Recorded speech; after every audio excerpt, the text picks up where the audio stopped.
really hard at creating content to present to you that's geared towards the best practices of working warm transfers. Why are there some agents that are so successful with warm transfers and they're having the return on the investment that they need, and they may even be with the same carrier in the same state with all the same restrictions as you, but they're having a drastically different experience? It really all falls back on the processes. What's the mindset? How's their transition? What's the verbiage they're using initially? What's the verbiage they're using to overcome these objections? These are the things that differentiate the weak producers from the strong ones in regards to these warm transfers. So we're so excited to present this to you guys. I'm going to go ahead and share my screen. Let me just check the chat real quick. It looks like Tammy's dealing with some audio issues. It looks like everyone else can hear me, so it might be on your end. Maybe log back out and log in. But for the sake of time, I'm going to go ahead and share my screen and we will get rolling. Now, to introduce myself, my name is Andrew Rasan. I am our Director of Strategic Partnerships. And we at SmartFinancial, we take a lot of pride in not just providing a quality lead. Like, yes, that's the first piece. It's a very obviously necessary piece, is getting the right lead and the right customer. That's what we specialize in regards to going out and media buying and, ad spend and having our own technology, our own quote funnel. So obviously you guys know we do a great job there, but we don't want to just provide you with a good lead and cross our fingers and just hope you do well, right? We want to make sure that you understand what is the most successful agencies on our platform doing when they get a warm transfer. And we do have another presentation that's geared towards traditional web leads, which we're going to be doing next week. But this presentation today is going to be focusing just on the warm transfer. So without further ado, let's go ahead and get started. And let's start talking about the mindset, setting the right expectation towards the mindset and the process, literally the process of receiving these calls. We need to make sure that we're checking off all these boxes when we work with warm transfers. So first box we need to check off is identifying the transfer number, right? We need to save that number. It's 844-462-8080. Make sure that you save that and identify it so when that phone rings, you can prioritize it. Some agents, they make a mistake and they see the phone ringing and maybe they don't know it's us, or maybe they're just not prioritizing it and they miss the call. So very important not to miss the call. When you guys do miss the call, you do get charged for it, whether it's with SmartFinancial or probably some of our competitors too. So make sure you prioritize that. Drop whatever you're doing. Treat it like it's an emergency, even if it's a service call. And that's why we even if you're on a service call, drop. Let them know that you're going to get right back to them and take that warm transfer. It is really, really important to prioritize this. Also, understanding the consumer journey is super important. Making sure that you know that this person might not just have their credit card in hand ready to go right now, that you have to take them to the finish line. And they might be in any stage of the consumer journey, right? They could be in the shopping stage. They could be in the just initial discovery phase. I mean, it could be that they have an insane need or the need is little. So identifying what part of the consumer journey they're on and then addressing that as you go throughout the presentation. Whoops, I accidentally went back. Addressing it as you go throughout your presentation and your pitch is key. What else is key is making sure that you do not have lapses or you're not jumbling your words when this call comes in, because that smooth transition is really important to be able to set the tone and also ensure that this customer is in the right hands, because they have just gone through, they have given the information to one of our pre-screeners, they are excited and ready to get a quote from you. So if the call comes over and you're jumbling and you're not really aware of what's going on, that can be really frustrating for the caller, right? So make sure you identify the number, right? That's a piece of it. So you know exactly how you're going to answer the phone when you pick it up, and you're going to be quick, speedy, smooth, and that's what the consumer's like. That's what these agents are doing to find a lot of success. Really important is not to leave them on hold. I hear it sometimes where maybe you're wanting to run a quote, or maybe you had to take another call or things like that. We definitely don't want to do that. We definitely want to be able to talk them through these things so that we don't let them off the phone. Build rapport, okay? Do not re-ask the same questions that the pre-screener just asked. Super important there too, right? Because if you do, it takes away all the merit and all the time. They feel like they wasted their time, and you should know what's going on because the pre-screener just told me that. They just got my information, said they're sending it to you. Why are you asking me all the same questions? You want to verify, right? Correct me if I'm wrong. I'm going to go through this, right? I just want to quickly go through this and confirm your information. Confirm, verify, do not re-ask. And the last couple bullets, I mean, they're kind of obvious, right? It is sales 101, but it's needed. It's needed because we see our customer base dropping the ball in some of these avenues. Overcome every objection, not just when you feel like it, not just when you've gotten coffee and you're excited, right? Overcome every objection because even if it works 1 out of 10 times, 1 out of 20 times, it's still worth it enough for you to use it all of those 10 or 20 times to get that one that it worked on because it's worth the sale, right? You doing your due diligence and working hard to be able to help this person and overcome their objections, because overcoming objections isn't, oh, I'm fighting against this person because I'm not going to do something good for them. You need to believe that when you're overcoming these objections, you are truly doing it because you want to help them get the best coverage and the best care in this industry, right? So that's the idea. Lastly, asking for the business. One call closing is so important because when you let them off the phone, the chances of writing that policy drop substantially, right? And also, they're going to give you things, objections towards the end of the call that if you don't overcome as well, or you don't get through to see if it's a smokescreen or not, you don't even know if there's a true objection there. So you might just be allowing this person to get off the line without even knowing what their issues are. And I'll touch on that as we go through this. We have to ask the right questions. Why would we not move forward today? Listen, I want to be able to earn your business. Is there maybe a sticking point that's holding you back? If we're not doing those things, we're not even knowing what the objection is or how to overcome it. Okay. So there is a big don't that I want you guys to see. The biggest red flag in warm transfer history is asking, how can I help you? Do not ask, how can I help you? Why is that bad? Well, because we've just pre-screened them. Like I said, we've just set the expectation for them that you're going to have their information, you're going to know what's going on, and it's going to be a smooth transition. So if you don't know what's going on and you start from scratch, this consumer is going to get real frustrated. And that's going to fall back on us too as a service. So we definitely want to make sure that we're not asking, how can I help you? We're going through that smooth transition using this verbiage instead. Hi, this is Andrew. I'll be helping you with your insurance quote today. How are you? Right? That's not bad, right? Ask how are they? Open up the open-ended question. They can kind of talk a little bit, pull up their information, go ahead and start confirming, right? Or, hi, this is Andrew. I'm the most qualified agent for your needs. I'm pulling up your information now so I can write you a quick quote. Are you looking for an auto and home bundled quote today? Or you can say, if you know what lead profiles you're purchasing and they're definitely a homeowner, you can say, let's get you started with your bundled quote, right? Assuming the bundle. I know a lot of you guys, you get extra bonuses when you're bundling, or extra points, whatever it is. So assume the bundle. Let's get you this bundled quote. Let me verify some of this information. Okay. Hi, this is Andrew. I'll be helping you with your insurance quote today. A great question is to what has you looking for a new policy today? Because there will be a delay. There will be a delay of the data, the information coming through to your CRM.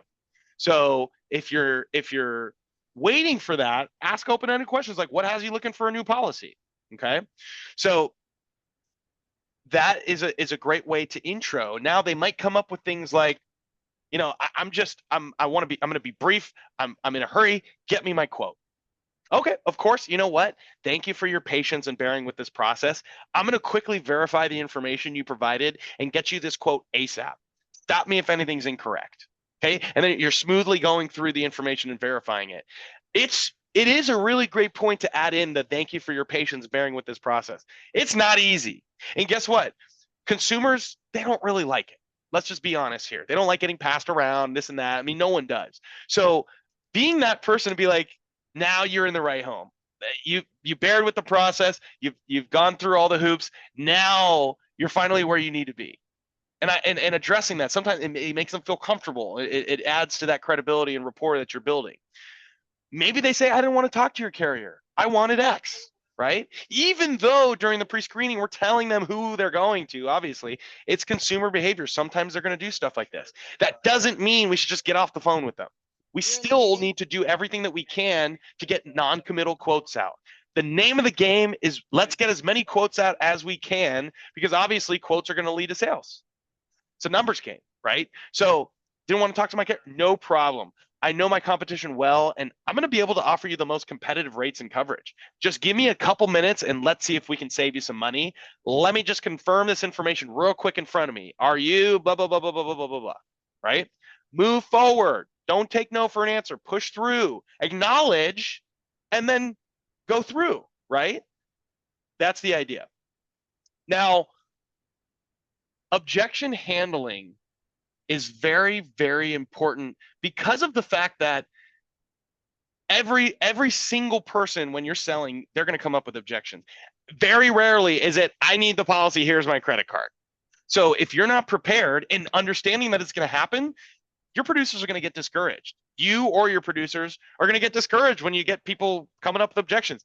I thought that I was purchasing warm transfers and it's just going to be a credit card transaction. That's not the case, right? Like I said in the beginning of the call, they could be anywhere in the consumer journey. So acknowledging that and being prepared for it is very, very important. So on this next slide, we're going to look at some stats. 60% of customers say no at least 4 times before saying yes. Wow. So so you shouldn't be discouraged after that first, second, third, even fourth, because sometimes it may take 8 to 10 times before you get that you're getting no's. So the no's is a good thing.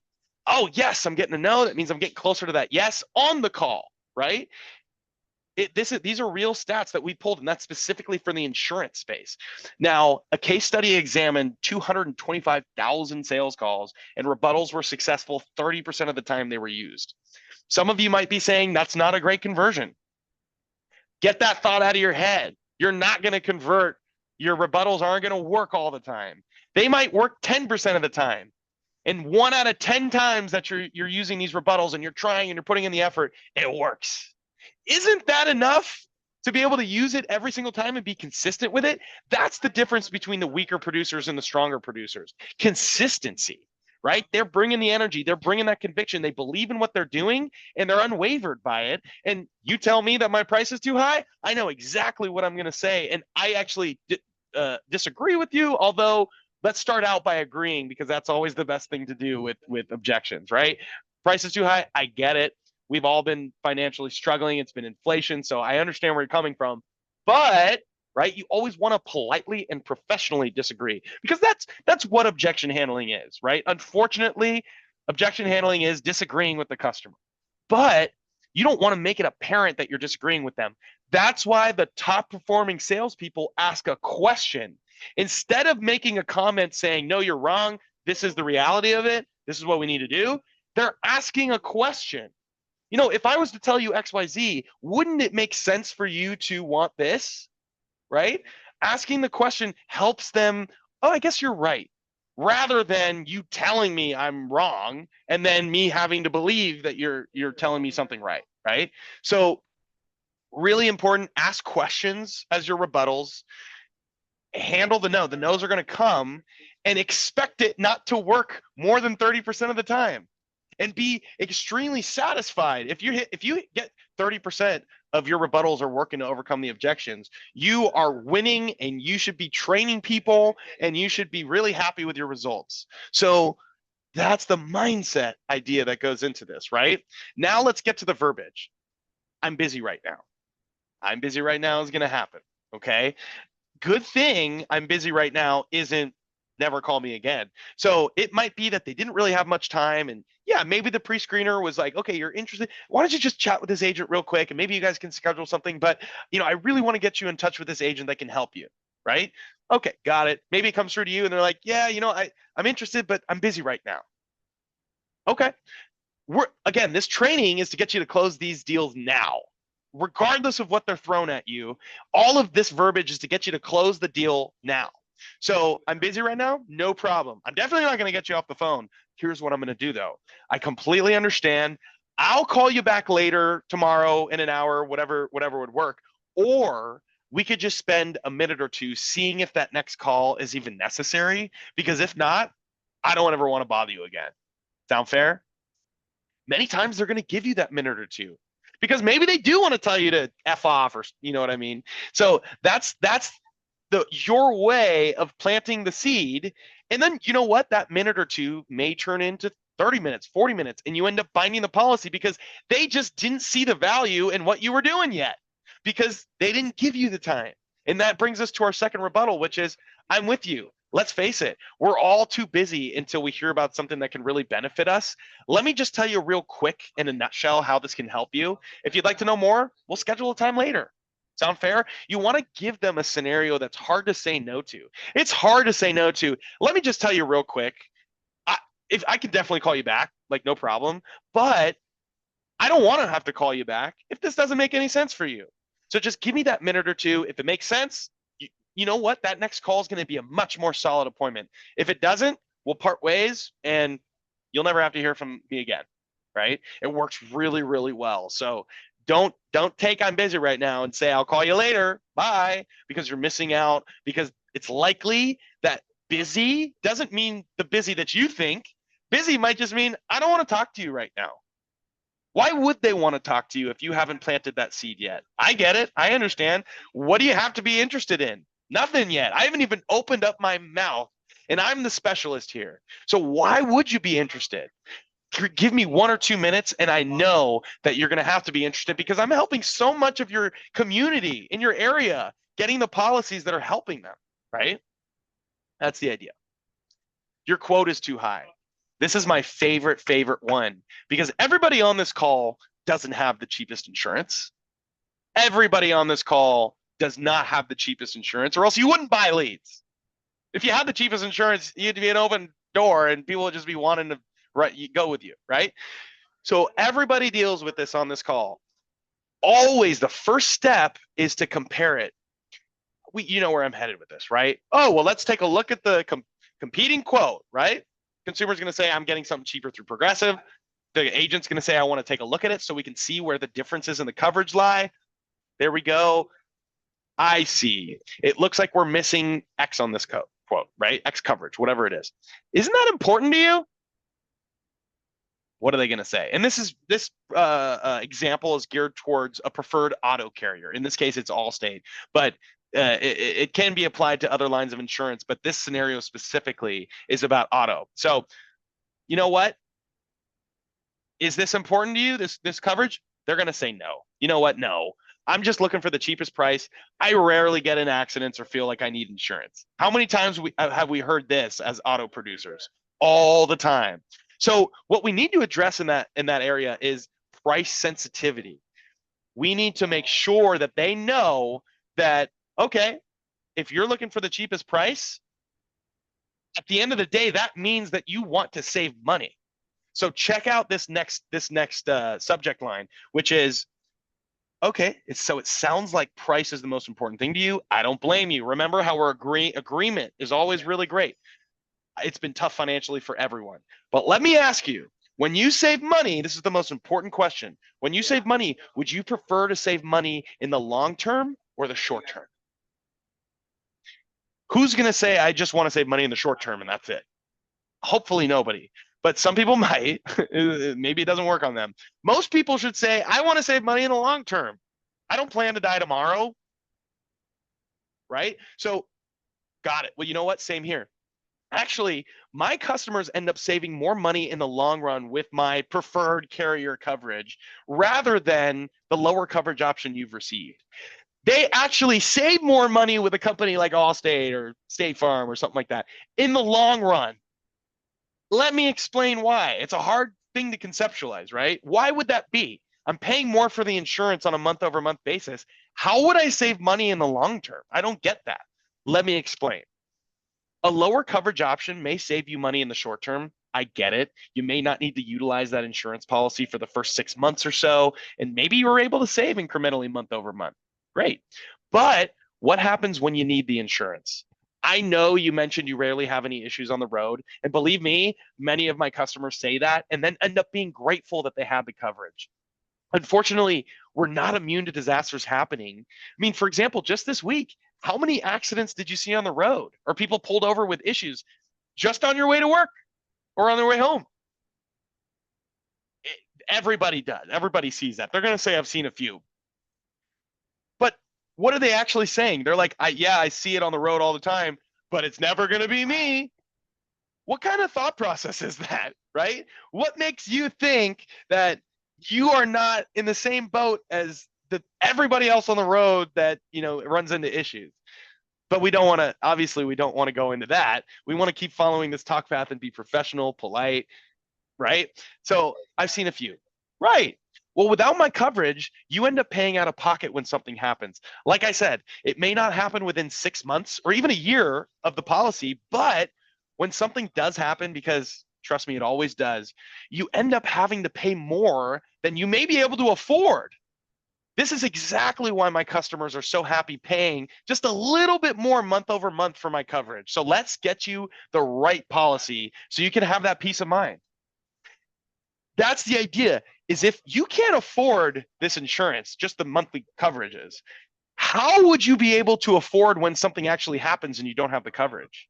You actually need more coverage, more than someone that's more well off than you. Maybe someone that's well off, they can go with a cheaper coverage option, because if something does happen and they think it's never going to happen, but if something does happen, they can pay out of pocket for it and they would be fine.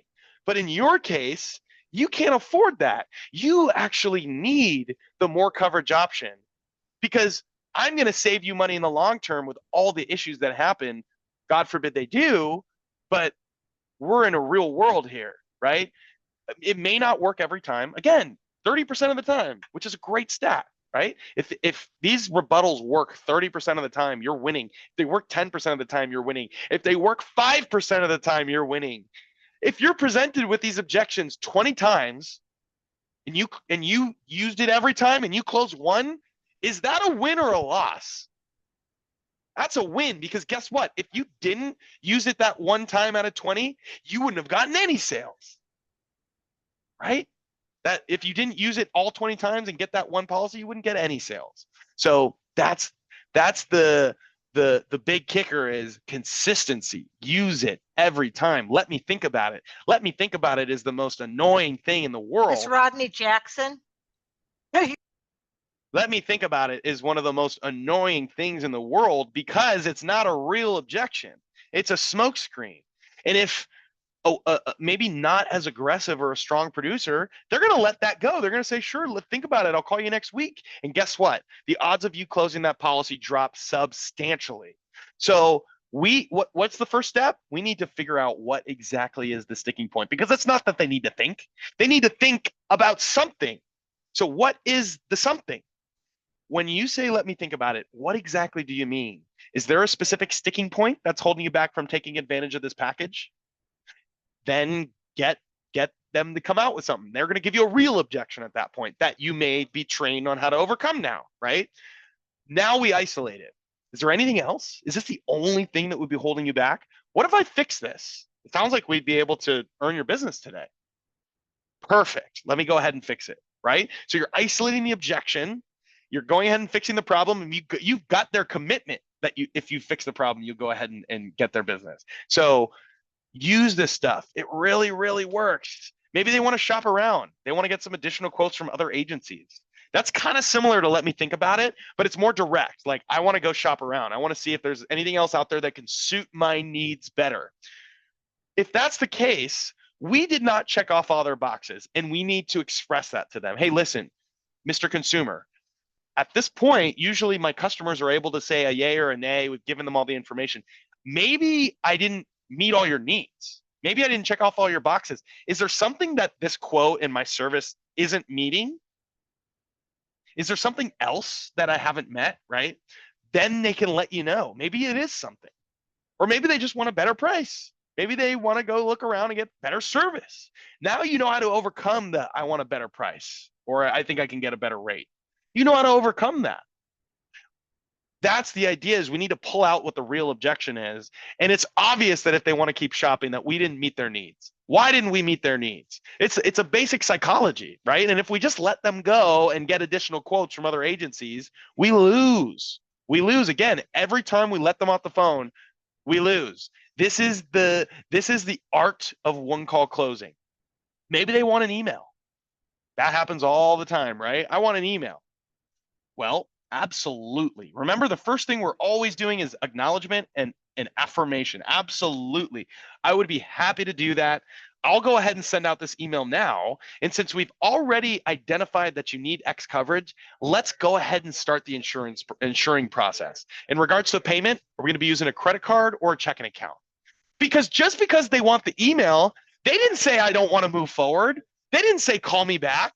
They said, send me an email. Okay, sent you an email that now we're moving forward, right? Why should I assume anything otherwise? So you're assuming the sale. Let them say, oh, whoa, whoa, whoa, whoa, hold on. I just want to take a look at the email. And basically, they're just pushing you off. They basically just want to push this off till later, maybe not ever get it done, or maybe there's a real objection in there somewhere, right? So by continuing to press this, by giving them options that fulfill this, that are options that are solutions to what they're saying right now, is how we take them to the finish line. So hold on, I just want to take a look at the email before making a decision. Of course, let me send this out to you now, and I'm going to walk you through it and help answer any of your questions. Are you in front of a computer? Another solution, right? No, I'm out, right? Maybe they are in front of a computer, and great, we can walk them through. No, I'm out. Maybe they are in front of a computer. They just tell you I'm not, right? Just because they want to continue to push you off. No problem. What's my other solution? Well, I understand. My goal is not only to save you money on the best coverage possible, but I also take pride in helping my customers save time. Do you have access to your email on your mobile device? Let me help you digest this information I've just sent you so you don't have to do it in your personal time. Let me help you do this now so you don't have to keep doing it in your personal time, right? Can you go ahead and pull it up? And you know what? It's going to be perfect because some of this information is a little nuanced and it can be really hard to understand. So the fact that I'm going to be there with you as the expert, you might come up with more questions and I'm going to be able to answer all those questions, and you're going to be able to come up with a decision sooner rather than later. And I'm going to be able to save you time and get you the best rates possible. And this is how I serve my customers. So you're going to see it. This isn't just how I serve my customers before they write the policy, but this is how we serve our customers moving forward. We want to work with you. We want to save you time and really go to bat for you with claims, whatever it is. So this is how we do our business, right? We hold our customers' hands. So let me hold your hand through this email so I can be here for you, answering any question that you or your spouse has. Right?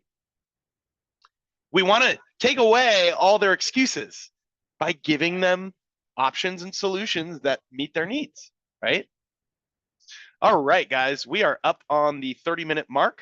I have Matt's information up here, but not my information, but that's okay. Matt's my second-hand man. If you ever have any questions about some of this material, you can reach out to Matt, and Matt will defer to me. He is my right hand, my partner in crime. But if anyone has any questions, now would be a great time to ask them. So please feel free to ask away.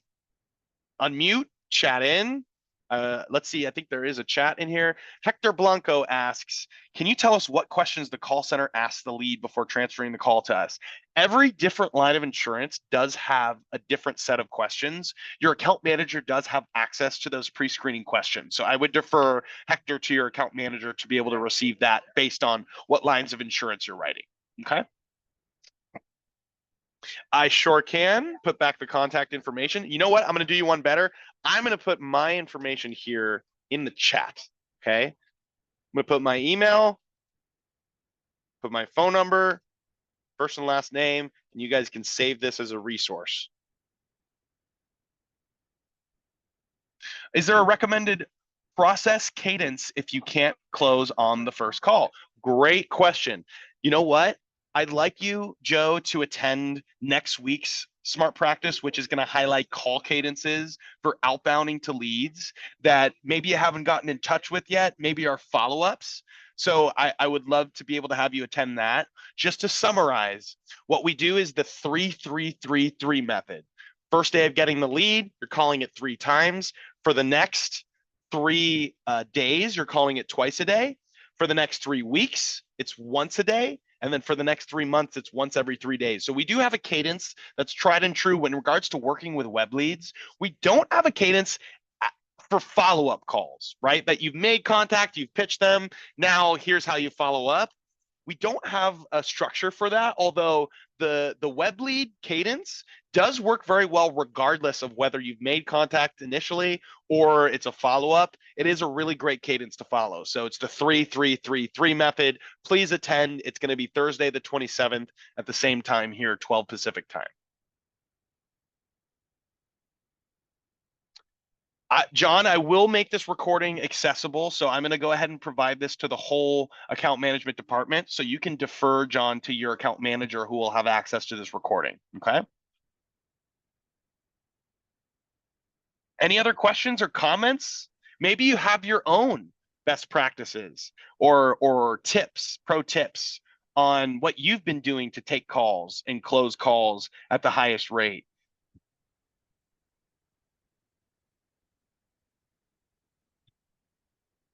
Andrew, this was really good. I'm glad that we're getting a copy of it. I appreciate it. Happy to help. Happy to help. Thank you.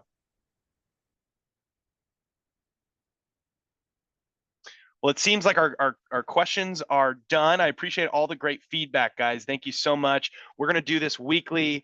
The more great feedback we get from you guys, the more that you guys are, actually implementing this stuff and finding success, the more fuel and fire goes under us to enhance this content and to keep serving you guys. So this is how we want to differentiate ourselves, and we very much appreciate you so much. So thank you guys so much. Have a great sales day. Take care.